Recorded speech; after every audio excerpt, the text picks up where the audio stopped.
called the discriminant.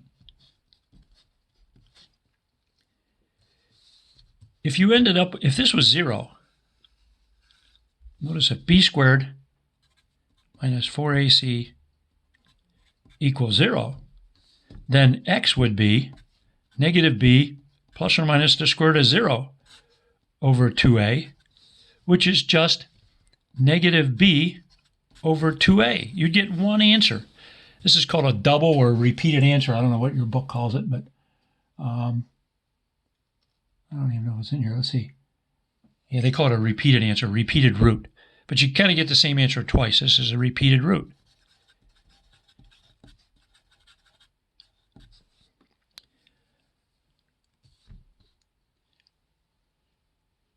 Maybe I'll do an example of that in a minute. But anyway, if b squared minus 4ac equals 0, you just get 1.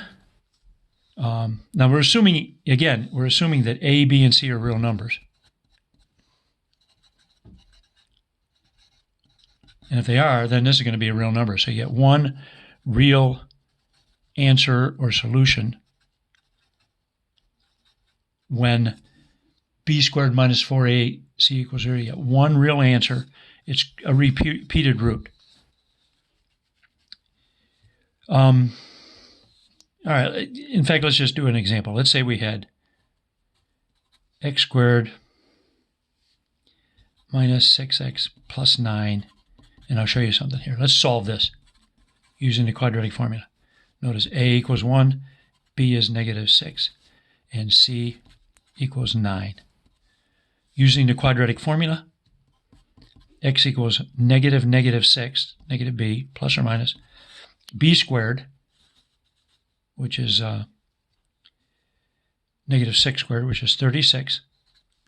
I'm skipping some steps here. Minus 4 times a times c.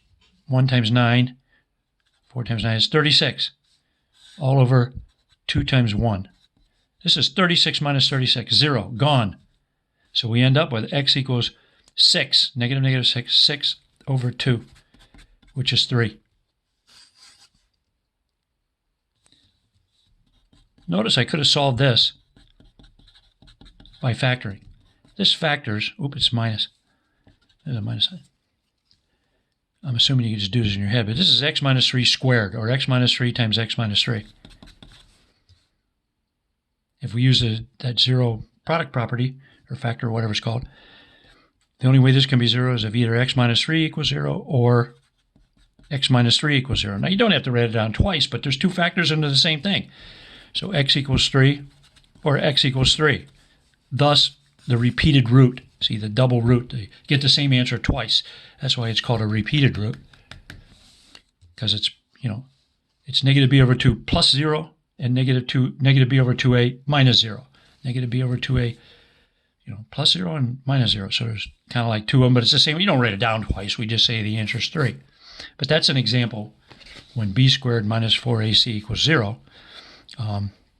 You just get the one repeated root, and it's a real number as long as a and b are. This is a real number. You get one real answer, a repeated root. Okay, if the discriminant, let's say, if b squared minus 4ac is, let's say, greater than 0, then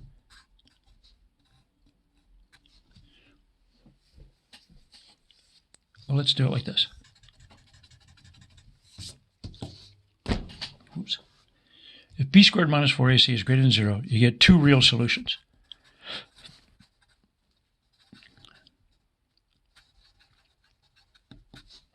You get two real answers.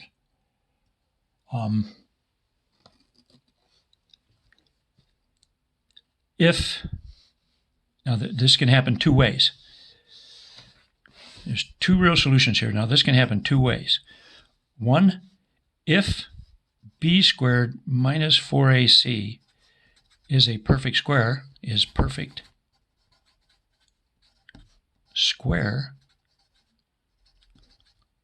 meaning if this turns out to be like 25 or 36 or 4/9.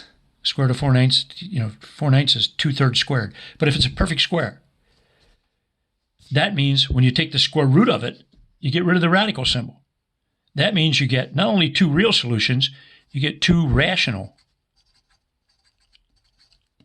And they're different. Let's even say two different or distinct real solutions. They're different answers. Let's put distinct in there, or different. Two distinct real solutions, different ones. And if b squared minus 4ac is a perfect square, you get two different rational solutions or answers.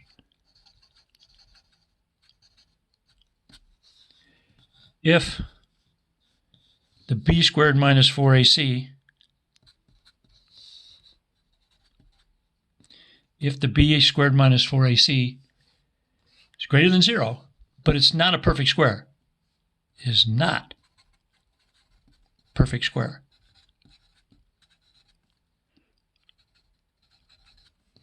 An example of a perfect square is that like b squared minus 4ac equals 25, for example, like I said a minute ago.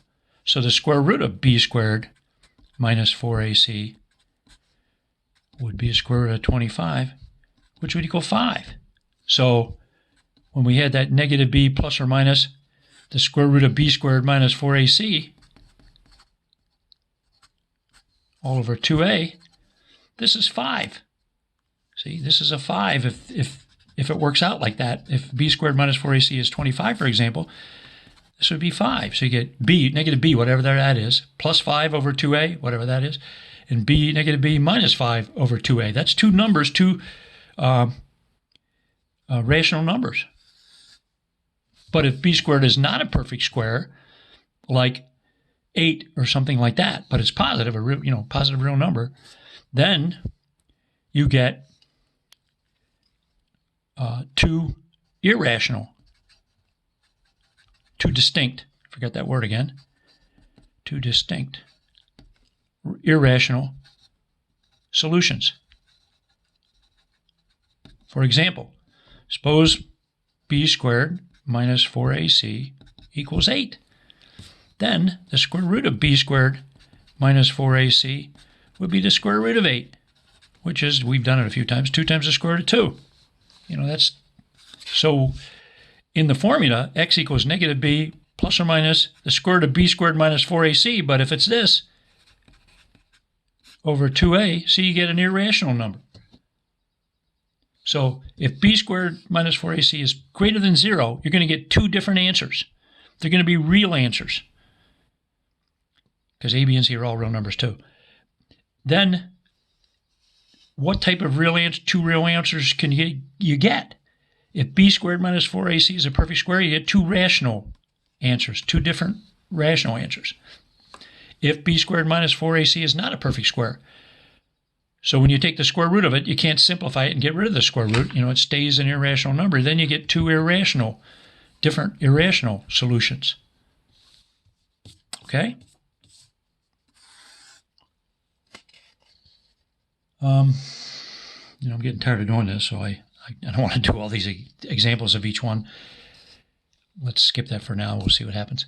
And then if b squared, and here I can maybe show you with some of these. See, where did I just, here it is. See, look at this one. Here is b squared minus 4ac turned out to be 32. Since it's 32,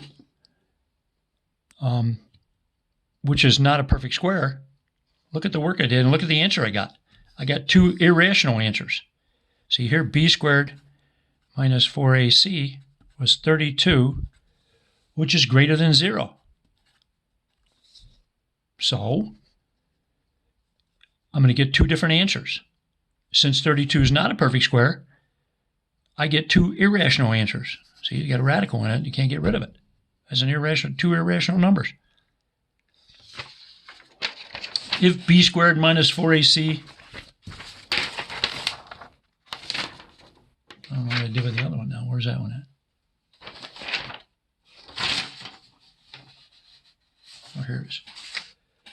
Yeah, if b squared minus 4ac is 0, I get one answer like that.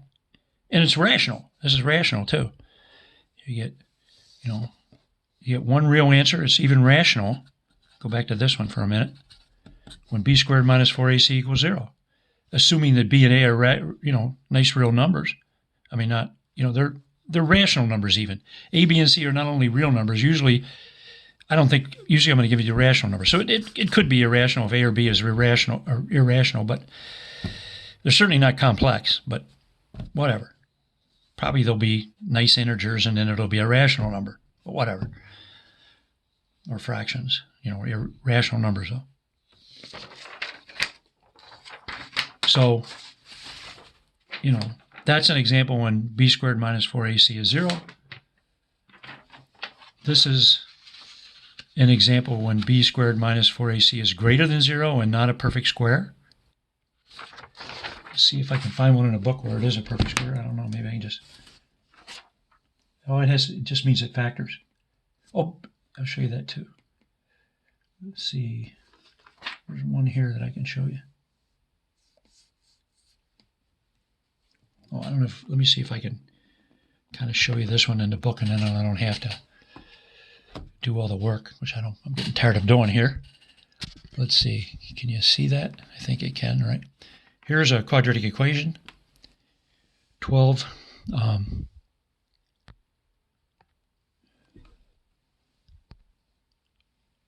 of blurry. I don't know why, but it is. It's 12x squared. This is on page 704. 12x squared plus 5x minus 3 equals 0. So a is 12, b is 5, c is negative 3. Substituting into the quadratic formula, look what b squared minus 4ac turns out to be. 169. That's a discriminant. That's a perfect square. So when you take the square root disappears. You get negative 5 plus or minus the square root of 13 over 24. And when you do those two, when you simplify those two, see here, let's see, negative 5, let me write it down and then I'll do it for you. Or let me do this first, let's see.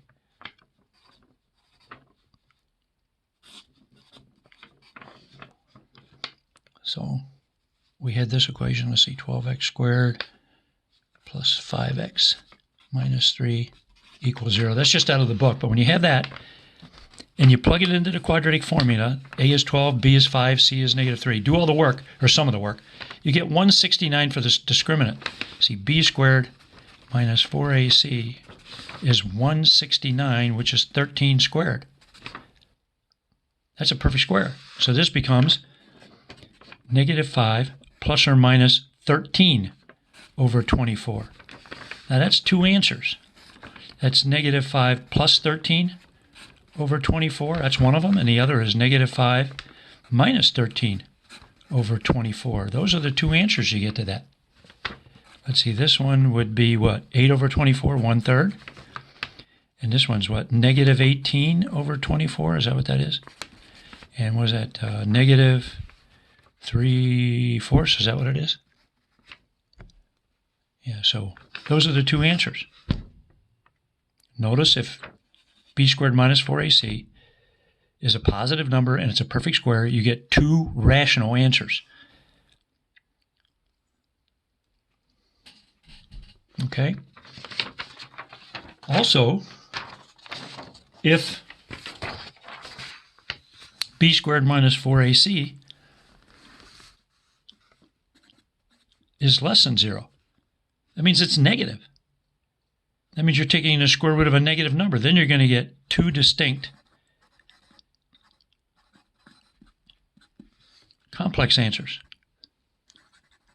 imaginary answers. What does the book say? Did they say complex or imaginary? I don't know. How they read, they have that. Yeah, they write complex, not real. But complex, non-real, that means it has an I in it. You get two distinct complex, non-real answers. Non-real, that means there's an I in the problem. Like this one that we did. See, b squared minus 4ac turned out to be a negative 8. This was a negative 8. So this right here is negative 8. That's b squared minus 4ac. So I took the negative. I get an I in the problem. Notice not only that, they're complex conjugates. And that always turns out like that. Okay.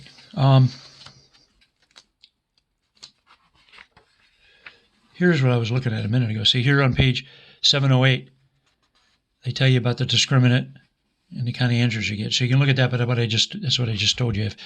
If the discriminant is positive and a perfect square, you get two different rational answers. I don't know if you can see all that, but that's what you get. Oops. Two different rational answers. And then if it's positive but not a perfect square, you get two different irrational answers. If it's 0, you get one repeated root rational, assuming that, B and A are rational. And then if it's negative, you get two complex non-real answers, two answers with I's in them that are complex conjugates.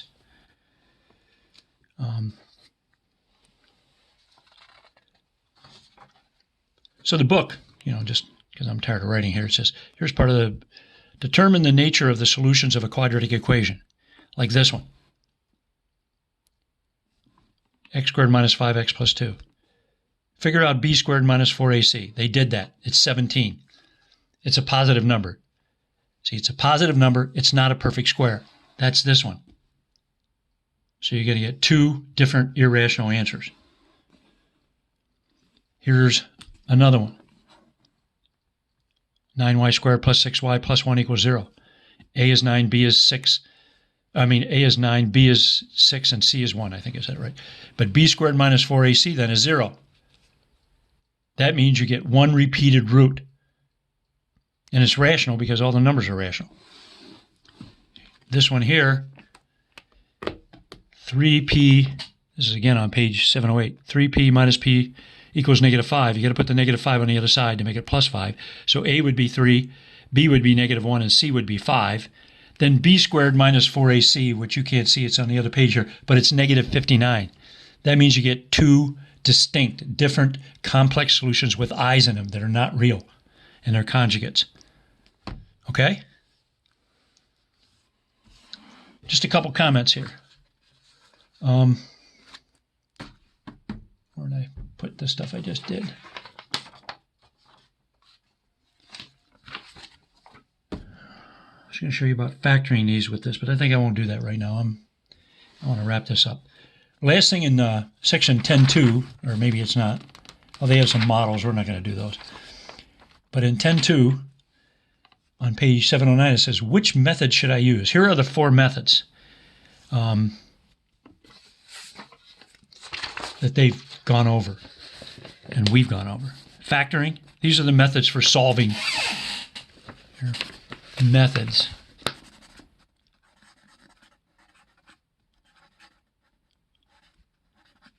Methods for solving a quadratic equation. In other words, solving this, ax squared plus bx plus c equals 0. Methods for solving that. 1, we learned a factoring method. Remember, this one doesn't always work. You got to be able to factor. Only if you can factor the ax, this part. Only if can factor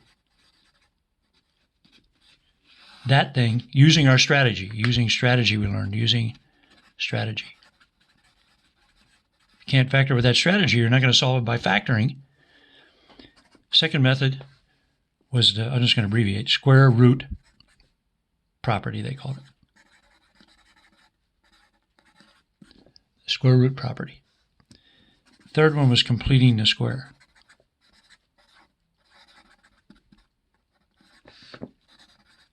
I'll just put SQ for that. Really, this one's in there. Part of completing the square, at some point you apply the square root property.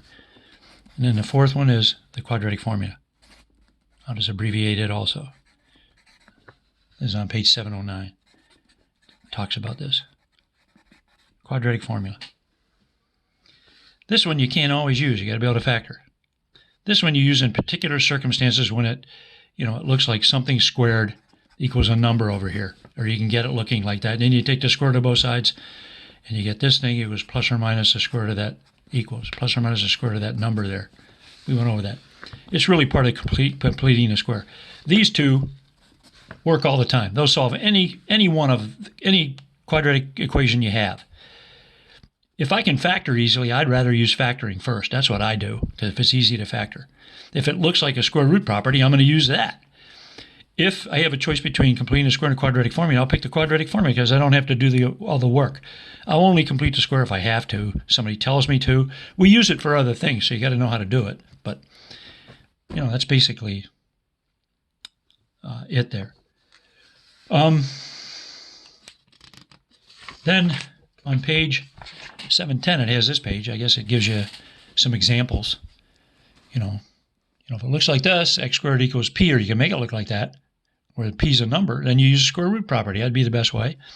If you have this square root property again, just subtract c and divide by a, put it in the right form. They even have examples over here, but if it looks like this, square root property again, take square root of both sides. If it looks like this, and b squared minus 4ac is a perfect square, that means you could have factored it. So you might try factoring. In fact, I'll show you in a minute how maybe I'll do it. I'll show you how the answers you get by, even if you use the quadratic formula, will help you factor a polynomial. If it looks like this, and b squared minus 4ac is not a perfect square, I would use the quadratic formula. Could you complete the square? Sure. But I would only do that if I had to. If you have one of these and b squared minus 4ac is negative, I'd use the quadratic formula again. You could complete the square, but I would only do it if I had to. Let me find something here that I just did, if I can find it. I don't know where I put it. I want it to be kind of an easy one. Oh, remember back here, wherever it was, we looked at this problem right here a minute ago. See, I had this. And when you use the quadratic formula, you get 1/3 and 3/4. That's what you get for answers. I'm hoping you're following this because I'm not writing it and it's kind of messy, but to be honest, I'm tired of doing this video, so I want to stop. But anyway, when you solve this using the quadratic formula, this is your answers. Since they're rational, it means I could have factored this. If I know the answers, I actually can write a factorization of this. Watch. Now, since if I knew these two answers and I'm supposed to factor this, I want to factor that, okay? I want to factor this. Here, factor, this thing.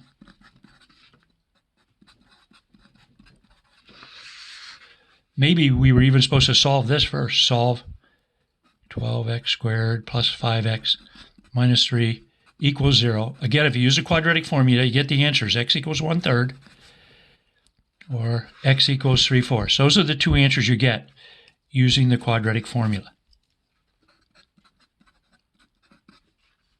Those two are the answers to that.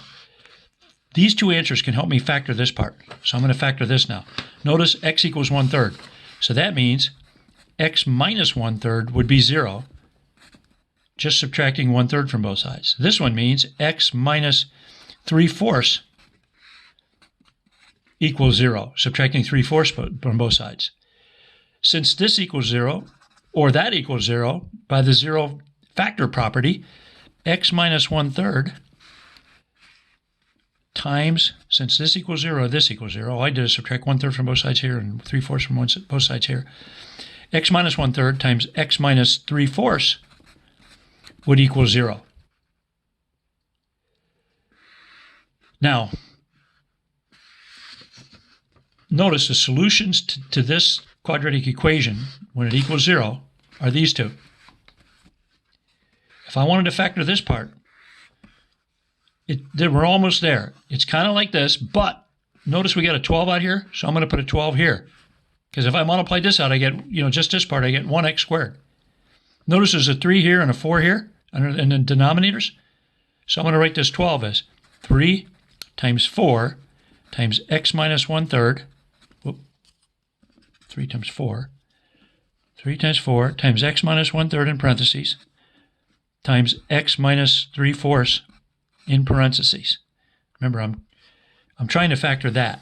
So, just I'm putting a 12 out front there, but I'm really just trying to factor that. I'm going to leave the 3 here, but I'm going to move the 4 because there's a denominator of 3. I'll move the 4 over here because I can multiply in any order.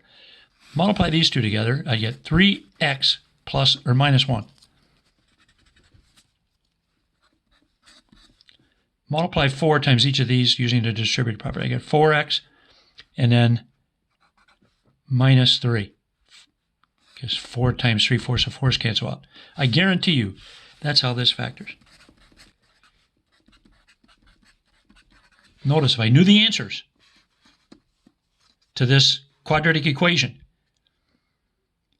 subtract 1/3 from both sides, subtract 3/4 from both sides, get these two. Since one or the other is equal to 0, their product is 0. Since the leading coefficient here is a 12, I just put a 12 out here. Now, I don't like the fractions. This is correct. This is a correct factorization of that. That's a correct factorization also, but who wants the fractions? So let's write that as 3 times 4, multiply this one by 3, this times 4, to get rid of the denominators. Here's a nice factorization of that. I'll let you multiply it out, but it will indeed,